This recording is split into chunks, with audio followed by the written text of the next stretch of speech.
Hey, this is Marissa, and I'm going to be talking about the digital resource of games. The reason why I really like games is because as a child, I was a huge visual learner, and I still am. And the way that I really best learned how to apply the learning content from class in situations was when I played games. And the way that I learned really how learning content worked was when I played games, such as math. And so I really think it's important to have games in the education world because children often say, and I've heard this many times, we're never going to use this in real life. Well, games say the other way. They say, yes, you can. Games take learning content, of course, when they're educational only, um, and they apply the learning content into the game so that when children play them, they can use their skills and knowledge from the learning content and apply it. And this really shows kids how to apply it and also develops their skills in the content. And so I really like the way that the textbook explains what games truly are. And on page 96 in chapter 5, in the book Instructional Technology and Media for Learning by the author Smaldino, she explains that, and the authors explained, that games and simulations are instructional tools that support students in learning knowledge and skills. So, educational games really do support students in learning knowledge because the content, the learning content, is in the game. And so, the knowledge of the learning content is obviously developed when the child plays games. And also, the skills for the learning content develop because they are in the game that the child is playing. Also, the book explains that games involve the use of problem solving strategies. So, obviously, in games, there are certain problems that need to be solved, such as puzzles and mazes and such. And the learning content is involved in this. So, when children play an educational game with the learning content in it, they are learning different problem solving strategies and techniques.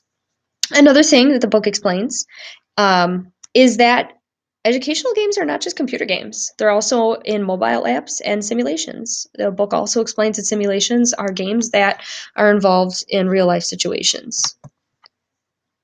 So there are some very important learning principles, and the book explains that challenge is one of the big things in games, and it really motivates children to learn and to take a part in the skills needed. Challenge is obviously involved in games because, you know, when a child plays a game, they are challenged to win the goal or to win the game.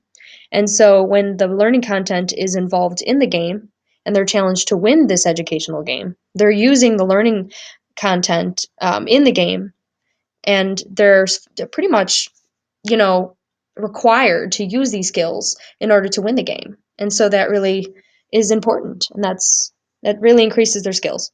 Another important learning principle is problem solving. So there's a lot of puzzles and different strategies in games in which problems must be solved, and the learning content is involved in this.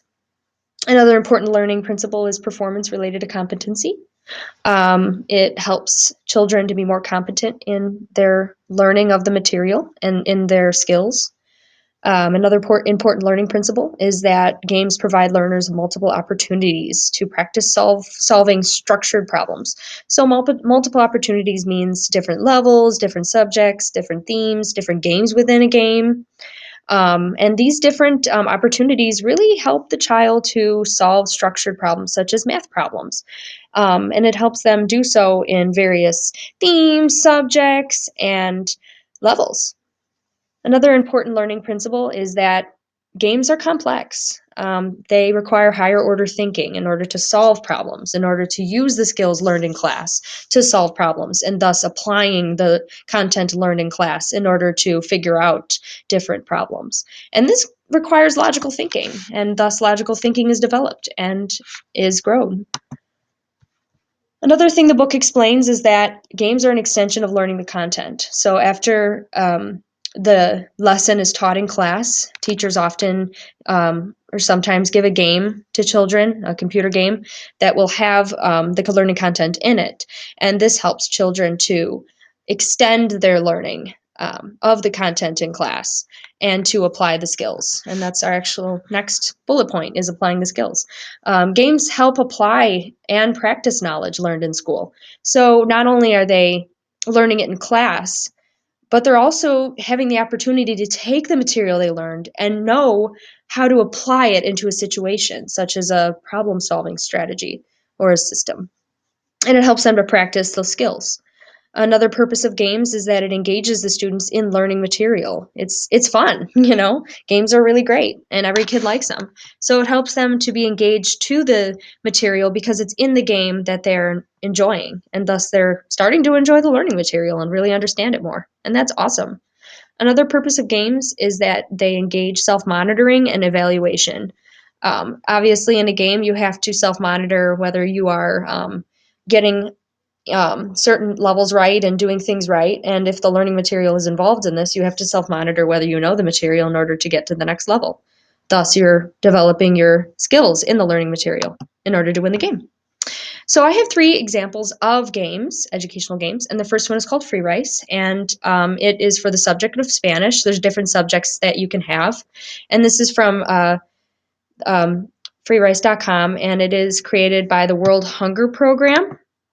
And it for every question that the student gets right, they get 10 grains of rice for the poor.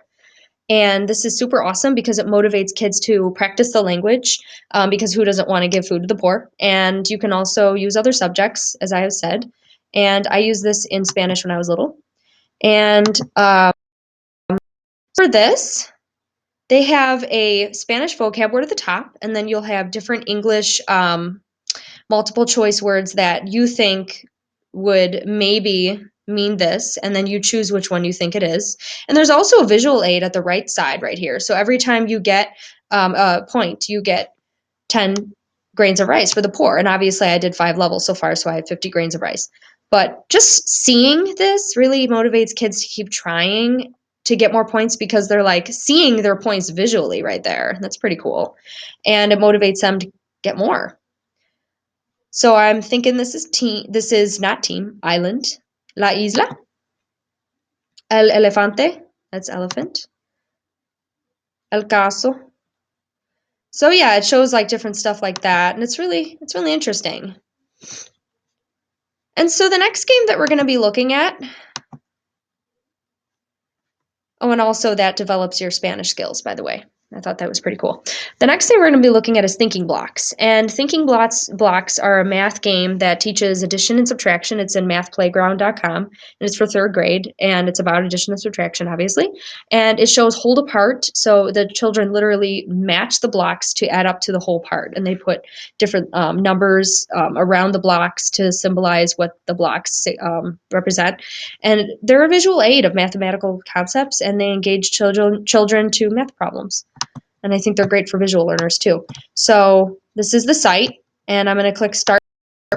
And the child literally drags the blocks up.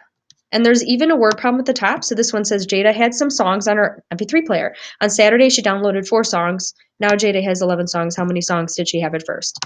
So songs at first, songs downloaded, and total songs. So you're literally going to drag up here. So the child learns that a whole part is the total. And then you're going to drag the numbers up to where you think they belong. So the total song would have to be obviously the biggest number. And so this teaches kids that with addition, the final total number is obviously the largest. And then they're going to figure out what that question mark is with either subtraction or addition, which is very cool. And it really shows the visual aids of how this works. And it shows kids how math works and why it makes sense. So the next thing we're going to look at is a typing game. And you type in a word on top of an alien, and when you get it right, it shoots them. Not advocating violence, of course. Don't mean it that way. It develops typing skills, and it engages students to typing because it's super fun. So I'm on the site, and I didn't type it fast enough. 2, okay. On. And so yeah, makes it super fun, and it makes you want to type. It makes the kid want to type. So it makes it more fun, and it engages you. So here are the links, and here's the works cited. So the typing game is from itypinggames.com. It's also called Free Online Typing Game, but on Google Chrome Store, it was called Typing Game. So either one. Free Rice is, from freerice.com, Smaldino.